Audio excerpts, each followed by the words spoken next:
What's going on, everybody? John Eric Poli here with My MMA News, and today's guest just defeated Benito Lopez by a first-round submission at UFC Vegas 64. Pleased today to once again be joined by Mario Bautista. Mario, thanks for being here, man. Appreciate the time as always. Congrats on the win, and I know we did an interview right beforehand, so it's nice to see things kind of come full circle where you're back again for the post-fight interview. Oh yeah, no, it feels pretty good. I feel pretty good, and yeah, get to see you again right afterwards. So let's talk about the lead up to this fight before we get into the exact X's and O's as to what happened. So he had missed weight in the lead up to the fight. I just want to get your thoughts on that. I know a lot of things go into weight cuts and everything, but obviously at the end of the day, you like to see everybody be professional and make weight. And accepting a fight whenever a fighter misses weight is something that becomes a difficult decision too, because you could goes two ways. It's either he wasn't disciplined, I know I could steamroll him over, or it could be, well, come on, he didn't make weight. I did the extra, went the extra mile. He's fresher and bigger than I am. It's kind of those hindsights, and it's kind of however the fight plays out. You kind of have which way you could go with it. So it's your decision as to accepting the fight as well. Yeah, I mean, when he missed weight, I thought of it like as he's not disciplined, and for me, like I know if you're not disciplined through your weight cut, it kind of seeps into your training as well. So that made me even more confident. And then, yeah, I mean, I even trained like, even though we thought if he was going to be bigger or not, it didn't matter because the way I trained for this fight, the only guys that we had like that were his height were 45ers. So I was training with bigger guys the whole time. So as soon as I seen him miss weight, the issue wasn't like if he was going to be bigger and stronger. It was more like he's not disciplined. It just gave me more confidence. I understand, and the confidence definitely showed inside of the octagon because you were completely dominant in the performance, especially with the stand-up. I mean, you did such a good job of every single time you threw a punch, you were connecting getting him like right at the end of all your punches. You're going upstairs, you're working to the body. Such a clinic that you're putting on there. Let's talk about the success that you were having on the feet before we even get into the whole entire submission, because the way you dictated the fight with the stand-up was really incredible in this fight. Yeah, no, I knew, he had like 4 inch reach advantage on me. So I knew I'd have to work my way in slowly. So at first it was just a kick battle, kick for kick. And slowly I started putting the pressure on him, closing that gap, putting him against a cage. And then he no longer has, nowhere to run. And so I was able to close that distance, land some good body shots, just keep the pressure on him. And until he couldn't keep me off him no more. And I completely closed the gap and then got into that takedown. And it's funny, right? For anybody that's ever played a sport or competed at a high level, I can tell you that there are moments sometimes where, like, you just have that feeling, like, tonight's going to be my night, and you're in such a groove. For you, did that happen? And was that something that happened maybe in the back when you were loosening up, or was this a matter of you landing that first really clean strike, and you're just like, "Yep, I got this now." No, I think it goes way back into my actual camp, just improving and feeling that I am improved and finding my timing in my rounds. That's where you figure out, if you have it or not, if you understand the striking, because once you get into those last rounds, it's all technique and your mind working. So I think that comes from the training camp. And it was just a matter of, being backstage and getting everything warmed up, getting my eyes going and that distance. And I came out and I felt I found my range right away. All right, so now let's get into the exact finish here. Just explain the whole process of getting the submission. There was a few kind of different movements and positions and everything. So just kind of take everybody through the process of getting down the scramble and eventually getting the finish there.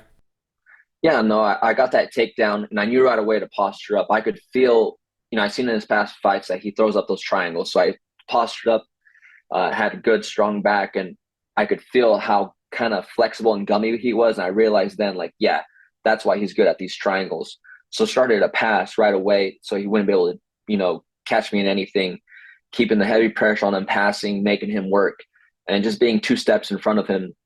And I was working to the mount and even like a mounted triangle position and just started separating his arms away from his body and attacking those arms. And he was pretty flexible, so he's pretty tough on those first few arm bar attempts, straight arm locks. And yeah, he turned wrong one way, and it pulled him into that kind of reverse triangle, and gave him a few elbows.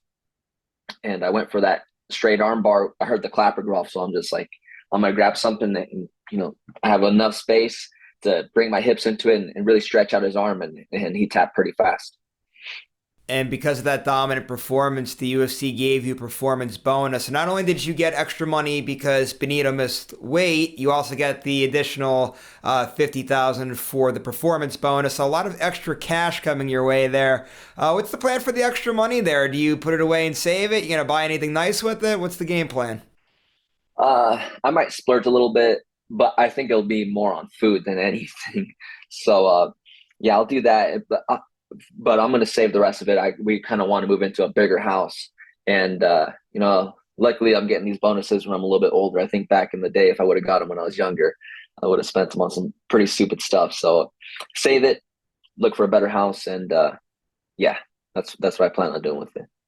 Being a smart and responsible adult. Very nice to hear there. But I do want to talk a Yeah. little bit about just about this year for you here because this victory gives you three on the year, a perfect 3-0.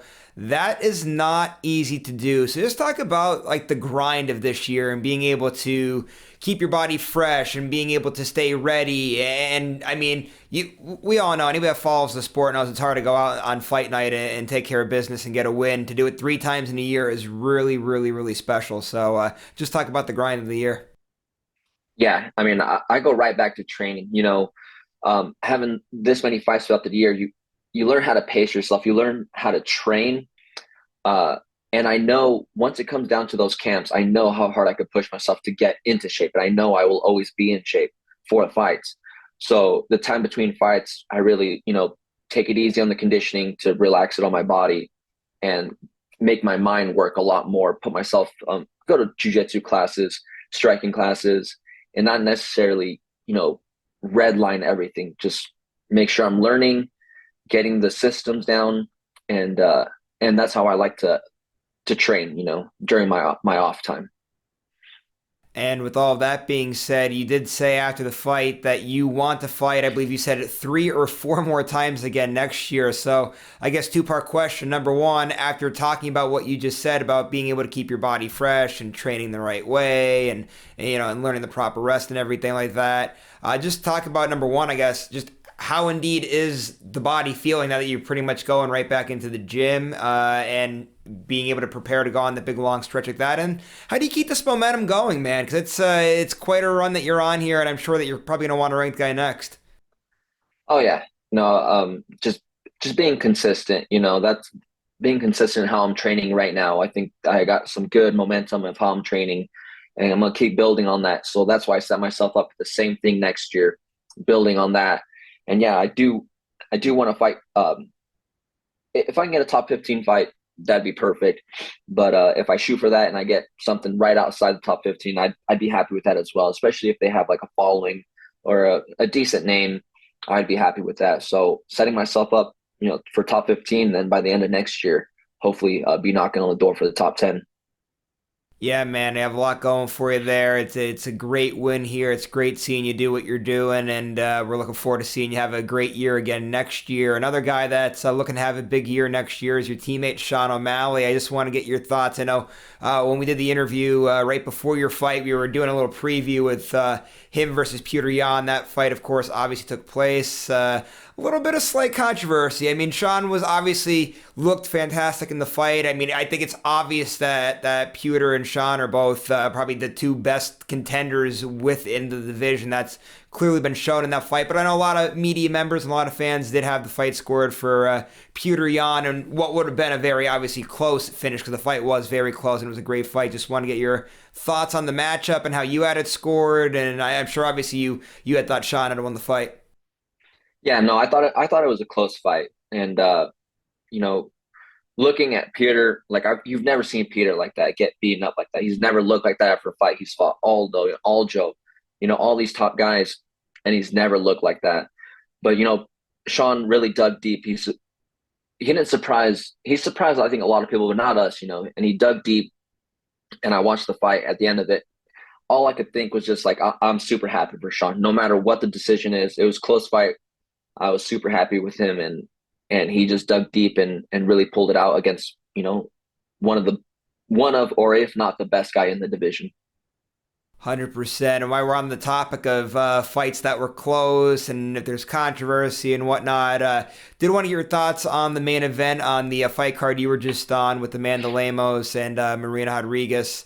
I know there was a little bit of controversy there. I know Marina wasn't happy with the stoppage. I did see some people on MMA Twitter giving the stoppage some crap too there. Just want to get your thoughts on that stoppage. I don't know if you were able to see it or not. And obviously you fought earlier in the night. I don't know if you went back and watched the rest of the fights that night.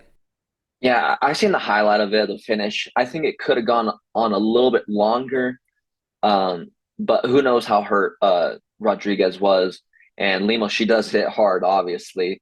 So I don't know, maybe it's a good thing they stopped it, but if they could have let it go on a little bit longer and see if there's maybe like a turnaround or if she would have been able to come back from that. Yeah, I agree on that too. That's exactly the way I thought too. Was could they have let it go on longer? Yeah, probably. But I mean, she did get rocked with a pretty big shot. I know she did react like this as soon as they stopped it. So maybe could have, obviously she had her wits about her a little bit, but how far it would have went afterwards is, I guess, to be determined there. But anyway, man, thanks so much for all the time. I really appreciate it. It was a great conversation as always. Last thing before you roll out, as always, social media management sponsors. Anybody I give shout outs to? Floor is yours. Yeah, on social media, you can follow me on Instagram, Mario Bautista. I think it's MMA underscore MMA. And just give a shout out to my team, MMA Lab, my agency, and you for taking this interview with me.